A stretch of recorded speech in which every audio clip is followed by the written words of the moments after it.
ಈ ಫಾಲ್ಗುಣ ಶುಕ್ಲ ಪೂರ್ಣಿಮಾ ದಿನ ಏನೊಂದು ಚಂದ್ರಗ್ರಹಣ ಆಗೋದದ, ಈ ಚಂದ್ರಗ್ರಹಣವನ್ನು ಪಾಲನೆ ಮಾಡಬೇಕು ಬ್ಯಾಡೋ ಅನ್ನೋದು ಒಂದು ಪ್ರಶ್ನೆ ಬಂದದ. ಯಾಕಂದ್ರ ಒಂದು ನಿರ್ಣಯ ಸಿಂಧುನ ವ್ಯಾಖ್ಯಾ ಬರೆದಂತ ಕೃಷ್ಣಂ ಭಟ್ರು ಏನ್ ಹೇಳ್ತಾರಂದ್ರ, ರಾತ್ರೌ ಸೂರ್ಯಗ್ರಹಸ್ಯಾಚೆ ದಿವಾ ಚಂದ್ರಗ್ರಹಸ್ತಥಾ ನಾದೇಶ್ಯ ಮುಭಯಂ ರಾಜ್ಞೆ ಎಚ್ಚ ಸೂಕ್ಷ್ಮ ತಮಂ ಭವೇತ್ ಅಂತ ಹೇಳಿ ಒಂದು ವಿಷಯವನ್ನು ಹೇಳ್ತಾರೆ. ಸೂರ್ಯೋದಯದಿಂದ ಸೂರ್ಯಾಸ್ತ ಅಂದ್ರೆ ದಿನದಲ್ಲಿ ಕಾಣೋ ಚಂದ್ರಗ್ರಹಣವನ್ನು ಪಾಲನೆ ಮಾಡಬಾರದು. ಅದೇ ರೀತಿ ರಾತ್ರಿ ಸೂರ್ಯಾಸ್ತದಿಂದ ಸೂರ್ಯೋದಯ ತನಕ ಕಾಣುವಂತ ಸೂರ್ಯಗ್ರಹಣವನ್ನ ಪಾಲನೆ ಮಾಡಬಾರದು ಅಂತ ಒಂದು ವಿಷಯ ಹೇಳ್ತಾರೆ. ಅದರೊಳಗೂ ಮತ್ತೆ ಎಚ್ಚ ಸೂಕ್ಷ್ಮ ತಮಂ ಭವೇತ್, ಸೂಕ್ಷ್ಮವಾದಂಥ ಅಲ್ಪಕಾಲಿಕ ಗ್ರಹಣವನ್ನು ಕೂಡ ಮಾಡಬಾರದು ಅಂತ ಒಂದು ವಿಷಯ ಹೇಳ್ತಾರೆ ಅವರು. ತಥಾಚ ಚಾಕ್ಷುಷ ಜ್ಞಾನ ಯೋಗ್ಯ, ಕಣ್ಣಿಗೆ ಕಾಣಿಸ್ಲಿಕ್ಕತ್ತಿದ್ರು ಅಲ್ಪಕಾಲೀನೇಪಿ, ಸ್ವಲ್ಪ ಕಾಲ ಅಷ್ಟೇ ಇದ್ರ, ಸ್ವಲ್ಪ ಕಾಲ ಅಂದ್ರೆ ಎಷ್ಟು ಅಂತ ತಿಳ್ಕೊಬೇಕು ಅಂದ್ರೆ ನಾವು ಒಂದು ಘಟಿಕ ಅಂತ ತಗೋಬೇಕು. ಒಂದು ಘಟಿಕ ಅಂತಂದ್ರೆ 24 ನಿಮಿಷ. ಚಾಕ್ಷುಷ ಜ್ಞಾನ ಯೋಗ್ಯ ಅಲ್ಪಕಾಲೀನೇಪಿ ಗ್ರಹಣೆ, ಗ್ರಹಣದಲ್ಲಿ ಯಾವುದೇ ಇರಲಿ, ಸ್ನಾನದಾನಾದಿ, ಸ್ನಾನಂವ ಸ್ನಾನ ಮಾಡಿ ದಾನವನ್ನು ಮಾಡಬಹುದು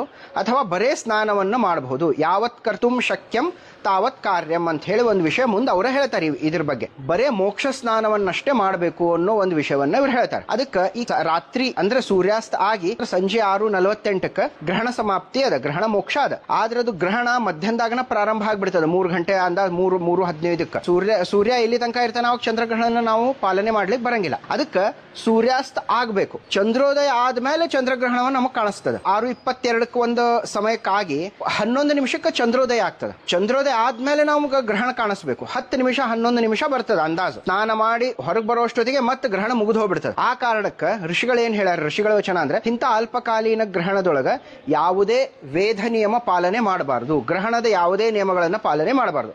ಅಂದ್ರೆ ಏನು, ವೇದದೊಳಗೆ ನಾವ್ ಏನ್ ಹೇಳ್ತಿರ್ತೀವಿ, ಗರ್ಭಿಣಿ ಸ್ತ್ರೀಯರಿಗೆ ಒಂದಿಷ್ಟು ನಿಯಮಗಳಿರ್ತಾವ, ಉಳಿದವ್ರಿಗೆ ವೇದ ಕಾಲದೊಳಗೆ ಊಟ ಮಾಡಬಾರದು ಅಂತ ಹೇಳಿರ್ತಾರೆ. ಅದಕ್ಕೆ ಈ ಒಂದು ಗ್ರಹಣಕ್ಕೆ ವೇದ ಪಾಲನೆ ಅನ್ನೋ ಯಾವ ನಿಯಮಗಳು ಬರಂಗಿಲ್ಲ. ಆ ಕಾರಣಕ್ಕೆ 3ನೇ ತಾರೀಕು ಮಾರ್ಚ್ 2026 ವಿಶ್ವಾವಸು ನಾಮ ಸಂವತ್ಸರದ ಫಾಲ್ಗುಣ ಶುಕ್ಲ ಪೂರ್ಣಿಮಾ ದಿನ ಏನೊಂದು ಗ್ರಹಣ ಆಗ್ತದ ಅದನ್ನ ನಾವು ಆಚರಣೆ ಮಾಡಬಾರದು. ಕೊನೆಗೆ ಭಾರತೀಯ ವೇಳೆಯ ಪ್ರಕಾರ 6:48 ಬರೀ ಸ್ನಾನವನ್ನು ಮಾಡಿ ಗ್ರಹಣವನ್ನ ಮುಗಿಸಬೇಕು. ಇದರೊಳಗೆ ಯಾವ ರಾಶಿಗೆ ಏನು ದೋಷ, ಅಶುಭ, ಶುಭ ಅನ್ನೋದು ಯಾವುದಕ್ಕೂ ಸಂಬಂಧ ಬರಂಗಿಲ್ಲ. ಮತ್ತೆ ಗರ್ಭಿಣಿ ಸ್ತ್ರೀಯರಿಗೂ ಯಾವುದೇ ತರಹದ ನಿಯಮ ಇರಂಗಿಲ್ಲ. ಮನೆಯೊಳಗನ 6:48 ಸ್ನಾನ ಮಾಡಿದ್ರೆ ಈ ಗ್ರಹಣವನ್ನ ನಾವು ಮುಗಿಸ್ಬೇಕು. ಮತ್ತೆ ಸಾಕಷ್ಟು ಜನ ಗ್ರಹಣ ಪಾಲನೆ ಮಾಡಬೇಕು ಅಂತ ಹೇಳ್ತಾರ ಅಂತಂದಾಗ, ಆದ್ರೆ ಯಾವ ಗ್ರಹಣವನ್ನು ಯಾವ ರೀತಿ ಪಾಲನೆ ಮಾಡಬೇಕು ಅಂತ ನಮಗೆ ಯಾರು ಋಷಿಗಳು ಹೇಳ್ಯಾರ, ಅದೇ ಋಷಿಗಳು ಅಲ್ಪಕಾಲೀನ ಗ್ರಹಣವನ್ನು ಆಚರಣೆ ಸರ್ವಥಾ ಮಾಡಬಾರದು ಅನ್ನೋ ವಿಷಯವನ್ನು ಹೇಳ್ಯಾರ. ಆ ಕಾರಣಕ್ಕೆ 3ನೇ ತಾರೀಕು ಆಗೋ ಚಂದ್ರಗ್ರಹಣವನ್ನು ಪಾಲನೆ ಮಾಡೋ ಅವಶ್ಯಕತೆ ಇಲ್ಲ.